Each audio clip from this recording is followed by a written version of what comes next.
Hello, welcome.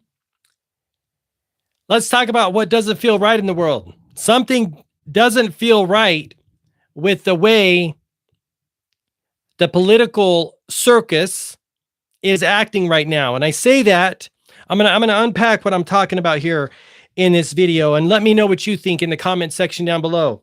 And if I seem a little stuffy, it's because I'm just getting over a minor little head cold slash, detox thing. So that's why. Or sniffly. Something isn't right about the Trump trial, the Biden thing, the way our country is spending so much resources and and the media are investing so much time and energy into the circus that is going on around Donald Trump when we have real problems in the country. We have real serious issues. We're right on the brink of what could be WW3. We have inflationary problems. We have homeless problems.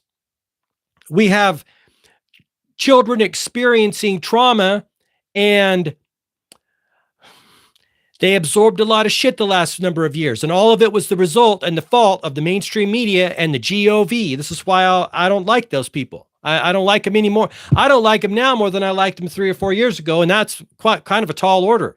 Again, I would love to get your feedback to this topic down below. Something isn't right. And let me tell you what I'm thinking. I know based on past experience, based on the evidence that has been presented to the American people over time. See, we don't have a crystal ball. No one has a crystal ball. But I do have a crystal ball that looks backwards. And that is the media and the actions and results that we've had going backwards. Let's break this down. My theory is this: all presidents work for the same group of people. I don't care whether they're a Democrat or a Republican, and I'll tell you why I think that. Because, and I know that group of people to be bankers, right? Because no matter whether it's a Republican or a Democrat, the bankers always win. Wall Street always gets bailed out. Bush bailed them out in the early 2000s with the dot-com collapse. Obama bailed them out with the, what would that been, 08? Well, there was an 08 crash, and I think there was another one in 12. But 08, Obama bailed them out. And he said, we got to do this because what did they say? We've got to do this because it's important to the future of our country. My point is this: both Democrats and Republicans work for the central bankers. They always bail out Wall Street. They always push the war machine no matter who's in office. And even though Democrats have snowed the American people to such a degree that says, oh, we care about humanity. We've got a soft spot. We're a soft spot in our heart. We're not hardened like those cold-hearted Republicans. But Obama pushed the war machine just as hard as any other Republican pushing the war machine, right? Bush pushed the war machine with the Iraq war. Obama pushed the war machine with the Afghanistan war, and also did a whole bunch of stuff with Libya, messed with Libya under Hillary Clinton, did that mess. Free Palestine. Amen, my friend. Absolutely. Obama pushed the war machine, and they're not even shy about it. So that's the crystal ball looking back. I cannot understand what is happening right now in our world where the media circus is trying to vilify Trump, because in my mind, no matter whether it's Trump or Obama or Clinton or any of the other people, they all push the agenda of the military industrial complex and the war machine and the central bankers, all of them, all the time. Now, Trump did a pretty good job of putting the illusion that he wasn't doing that. But if you look at the facts, he spent a lot of money. And I'm telling you this as a Trump supporter. I'm a conservative person. Conservative person. Let's see. Why are the Christian nations not helping the starving Christians? I don't know. That's a good question. My heart breaks for what's happening in Palestine. I'm about to post something over on my social media.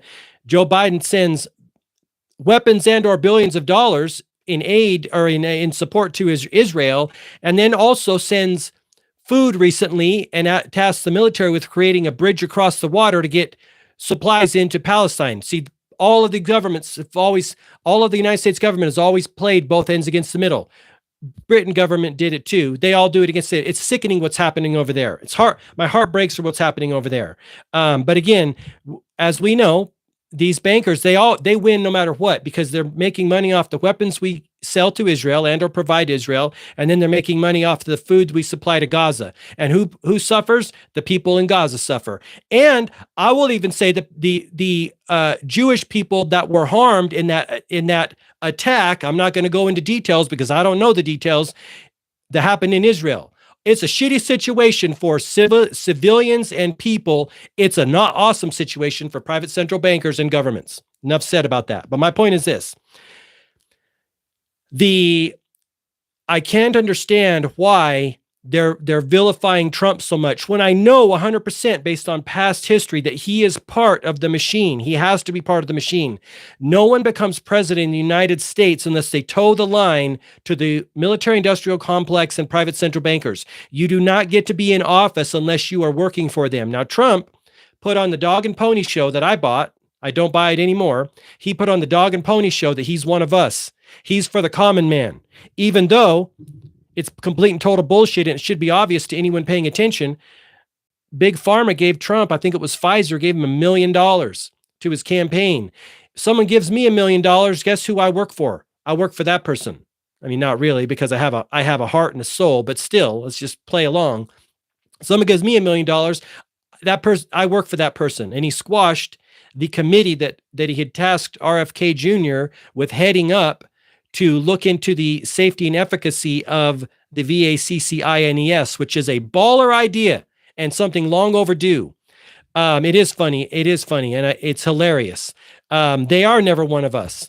And the reason I don't get too hard on people is because on my own journey of awakening, right?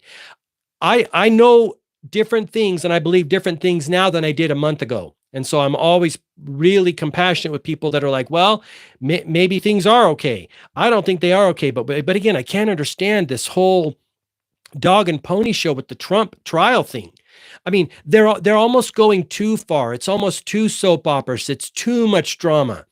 Even though I know they're all on the same team. They have to be on the same team because there's no one on our team, which is humanity and, boots on the ground, civilian people. We don't have a player on their team. Like Trump is not our player. Biden wasn't our player. Obama wasn't our player. One of my favorite things to do is listen to Democrats who woke up because Obama came in like a true Democrat does and said, "Hey, I care about people. I'm going to work for you guys. I'm going to be your friend." And then he bails out Wall Street. Callie Fontanilla, she has a great video out talking. She woke up when he did that. And he said, "Oh, I've got to do this. I've got to do this." America is like the narcissist partner playing the helper. Oh my gosh, absolutely 100% by sending aid, but has been sending the weapons that has caused the issues. Absolutely. Absolutely. So as the Egyptian comedian that says that, huh? That's right on the money. Right on the money. And meanwhile, Americans are we're the pawns in this little game of tug of war back and forth. And many are still deceived, although I do have faith that people are waking up. I do have faith they're waking up. I hope it's sooner rather than later because, as we all are witnessing the potential unfolding of some super sketchy stuff in the world that's going to put everyone's lives in peril. I hope it's coming sooner than later. But that's the thing. Yeah, I'm glad you posted that, Millie, because that's what it feels like. It's like this ridiculous, absurd show. And for me, let me just backtrack a little bit here. I watched the Corbett report, and he tuned me up and enlightened me to an executive order that Trump signed very early on in his presidency that paved the way to potential biometric scan, border security, digital identification, all the BS that we don't want. Another rich man's trick, another Hegelian dialectic scenario playing out. He tuned me up and said, "Hey, Trump signed this executive order very early on, which on the surface, if you don't dig too deep, looks like a good thing for America. But once you dig a little deeper, it's a bad thing because it could open up potentially more control and surveillance over the American people." And then recently he had another speech, and he talked about, again, rallying and making people think that it's a good idea to have biometric scans at the border and this security to make people feel safe. See, I think it's good cop, bad cop. Trump played a good cop for 4 years. Biden's playing a bad cop, and a cop that clearly has sign of cognitive decline, clearly. And now they want the good cop to come back on the scene and quote unquote save the day. And by saving the day, it'll be another type of scenario like happened in the early 2000s with the Patriot Act and the Department of Homeland Security. This is how I see it playing out based on my research and what I'm seeing. And I hope people are seeing it as well. Thank you for speaking out on this issue. You are right. Thanks again. So glad you have this channel. The fact that people are remaining silent or not saying anything is scary. It is scary. And thank you for the comment. I appreciate you and mentioning that. I do appreciate it. Let me just speak to that for a moment. The way I think about this, and I didn't used to talk about these things prior to, it was late 2021, probably early 2022. When I came to a real huge awakening. The way I thought about it was it's easier to speak out now when we still can and nip this in the bud. Once I realized they're really up to some no good, right? I always, up until 2020, even at 2020, I was like, I don't know what you guys are up to, but I know you're up to no good. Like they went hard in the paint in 2020 for sure. But in 2021, 2022, I started realizing when they were weaponizing people against themselves and their fellow Americans and the country, then I was like, oh, we got a problem. And they hijacked the consciousness of those people. I was like, this is a major problem. And I have always been a person that would rather be proactive and solve a problem before it becomes a bigger problem. And so I started sharing information on my social media at G Mark Phillips and here on my channel. And I can't not share it now because the level that they took it to, like next level, I know now that they don't care how many people find out what they're on to. They have a game plan, and I think it all ties in with the WEF. I think it ties in with so many things. I even think it goes biblical, to be quite honest. And I've never been for a long time, if ever, a person that's into the Bible or into Christianity.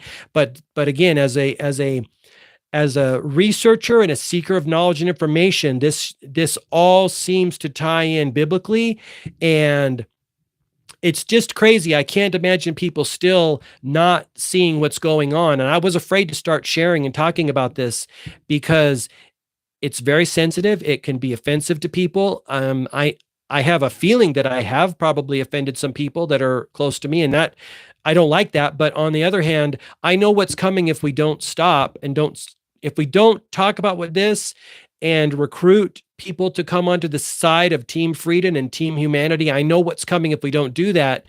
And that's not something I'm willing to push down and go along with. I think a lot about Albert Pike's letter to Mazzini, if you're familiar with that. That is talking about the three world WARS that they want to, create. And as you know, they've already done 2 of those. And so I think we're just a hop, skip, and a jump from some major, major pain collectively in our world. And that's something that we cannot allow that to happen, because I'll tell you something, and maybe you're familiar with this. What they really want is for us to fight with one another. Left against right, black against white, straight against, the other LGBTQ. They want infighting, because when we're fighting against ourselves, amen, free Palestine, we're doing their work for them, and then they will come in and want to push their new world order. This has been going on a long time. The divide and rule initiative, for sure. When Pakistan was created, the borders were split into East and West Pakistan and a Kashmir. That's good information and good knowledge. I did not know that, but I do believe it's been going on for a long time. Absolutely, free Palestine. It's a horrible mess over there. That's also a touchy subject. I shared some information on my social media about that, and I still have more to share. What I like sharing are testimonials and insights from Jewish people that see the problem. That's what really hits hard. That's what really, really impacts, because, I shared a video on my social media at G Mark Phillips from Miko Peled, and he is apparently, his father was a general in the I guess it would be the IDF, but he is a super awesome person to listen to. And I don't know his Instagram handle, but his name is Miko Peled. Maybe you know about him. But he basically talks about what happened with the Nakba and how that hurt not only Palestine, and also Jewish rabbis talk about this too, how it was how it is a mess for Jewish people. See, I always think about this. In any type of situations, there are good people and there are bad people. And as we know, just like Americans, a lot of people may look to Americans and go, "Oh, you Americans are causing all sorts of trouble in the world." They may not realize that there are good Americans and bad Americans. There's troublemaker Americans and there's peacemaking Americans. Why have far? Why make sad? Yeah, why? I'm assuming you meant war. How to get money out of China now. Yeah, I don't know about this financial warfare that they've got going on, but it's definitely some sketchy things going on in the world. And I look at what we're doing to other countries too. And I like America and I love this country as much as the next person, but I'm ashamed at the leaders. See, I never really attribute it to America. I attribute it to opportunist leaders, criminal politicians, and all countries have them. All countries have them. The only problem is with America, because we have been the superpower and we've been the richest country for the last, 60, 70 years. Money's just a tool. If you're a bad person, you're going to use money in a bad way. If you're a good person, you're going to use money in a good way. And unfortunately, a lot of Americans have been asleep at the wheel. I'm just as guilty as the next person, while the criminals in our country that are running our country have been doing all sorts of heinous things around the world. And it's heartbreaking. Like I say, what happened in Libya to Muammar Gaddafi is super sad, threw that region into a super chaotic situation. I am looking now differently at what happened in Iraq with Saddam Hussein.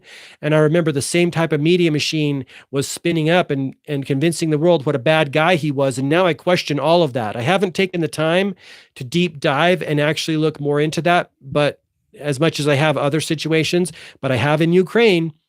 And Ukraine, in 2014, I think it was when the Maidan coup happened, our government had its sticky little hands all over that and positioning that area because they always want war and it sucks. And then who pays for it? The citizens of those countries and the citizens of our country, because we're being used. Our tax dollars are being used in nefarious ways.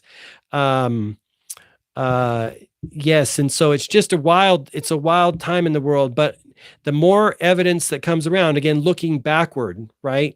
Looking backward makes it pretty clear that we haven't been the good guys in a long time. I mean, it seems like our government's completely captured, which is like what I'm talking about in the title of this video, that I don't know why they're putting on such a media show, such a dog and pony circus and show that is really going above and beyond. It's like the worst soap opera plot I've ever seen. I mean, clearly no one, what it really comes down to is we don't have two people running in this 2024 election. We have one person running because no one in their right mind is going to vote for Joe Biden.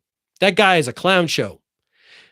I'm not even going to vote at all, quite frankly. I'm done. I've never done that before on a presidential election, but what I know now, that I know we're not in charge, that I know it's just complete smoke and mirrors, I'm not even going to vote at all. I can't vote for either candidate. They're both clowns.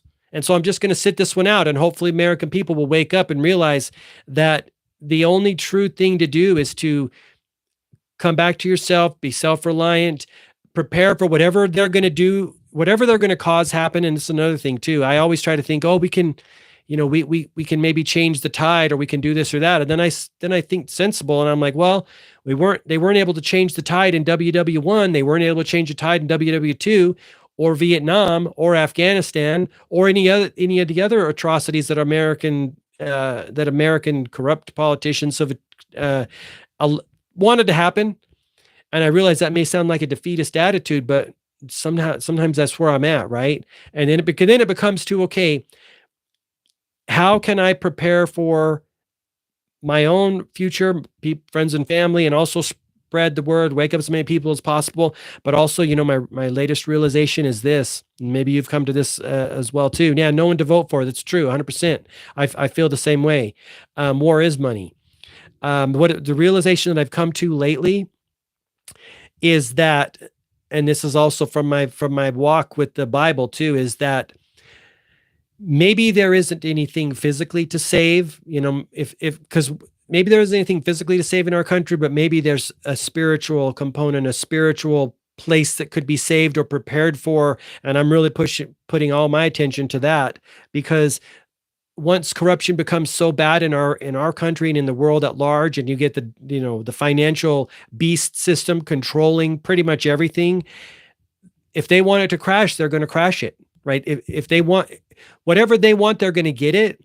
And I'm, again, not from a defeatist. I'm not looking at it from a defeatist standpoint or perspective, but I'm looking at it from a perspective of a spiritual being having a human experience.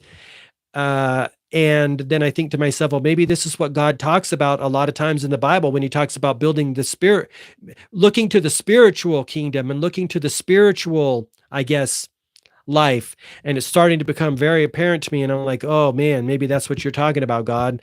So I start thinking about that a lot. And then I start saying to myself, hey, maybe that's what we're to do on earth in these times. Instead of recruit people to rally to save America, maybe it's a recruit people to think to the spiritual world and or get close to God, because at the end of the day, too many things are lining up that have a biblical overtone and a biblical likeness to them that appear to be prophecy from the Bible.